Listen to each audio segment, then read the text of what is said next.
Айтсаңыз, Тазабек мырза, мына 178 берени кайтарып алабыз деп атпайсызбы?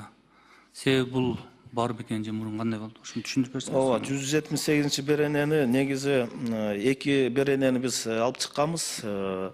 Бул жерде буга чейин жалпы тегерек столдогу уюштурганбыз. Бирок өкмөткө биздин мыйзам кеткенден кийин ал жерде өкмөттүн заключениясын күткөнгө чейин өкмөт биздин 178 беренени бул жака бизден мурун мындайча айтканда алып келип. Рахмат. Демек, азыр бул 178 берени сиздер берген бүгүнкү күндө бар.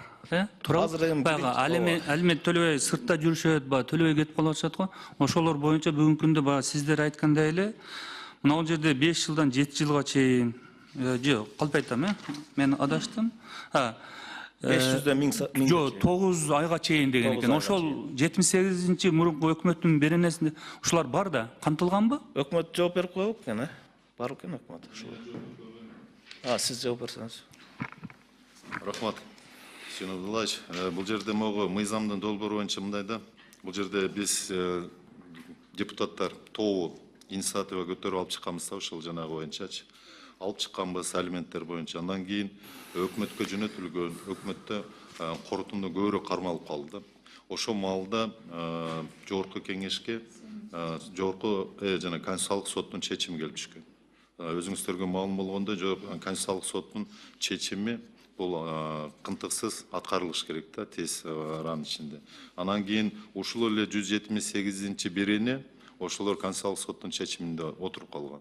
Биз анан кийин бул жакта ошол инициаторлор Тазабек Экрамович бардыгыбыз чогулуп, аппараты менен башкы прокуратуранын орун басары, ички иштер министрлигинин орун басары жанагы жогорку соттун орун басары болуп отуруп, чечим кабыл алынганбыз. Ушул 178 беренеге өзгөртүү түзөтүүлөрдү биздикин кошумча кылып беребиз деп. Азыр ушул 178 берене бизде 3-чү окууда экинчи маселе болуп турат. Экинчи маселени жакшылап карап көрсөңүздөр, ошол жерде бардыгы изложен. Эмне үчүн дегенде регламент ушундай экен, биз инициаторлор Тазабек Экрамович болуп, буну биринчи окууда алып кое албайт экенбиз, артка чакыра албайбыз. Биринчи окуудан биз буну концепциясын колдоп беришибиз керек, экинчи окууга келгенде регламенттин негизинде биз өзү 178 беренени алып коебуз. Туурабы? Ушул кыскасы. Азыр бул биз могу карап аткан маселе экинчи вопрос экөө бирдей эле да. Айтайын дегенімде, біз биринчи долбоор деп кайра алып койдук деп атпайсызбы? Мен өзүңүздөргө маалым болгондой мына жакында эле келдик азыр. Анан элдин арасында эң көйгөйлүү маселе да, мүмкүн биз да карап сунуштарыбызды берсек деген бизде. Значит, экинчи окуусу болот деп атпайсыз, азыр мына экинчи окуудан өтүп атат. Депутаттар сунушун берип алат. Туурабы? Туурабы? Бере алат да сунуштарды. Бере алат. Эгер экинчи окуудан өткөндөн кийин, жок, уже берилбейт.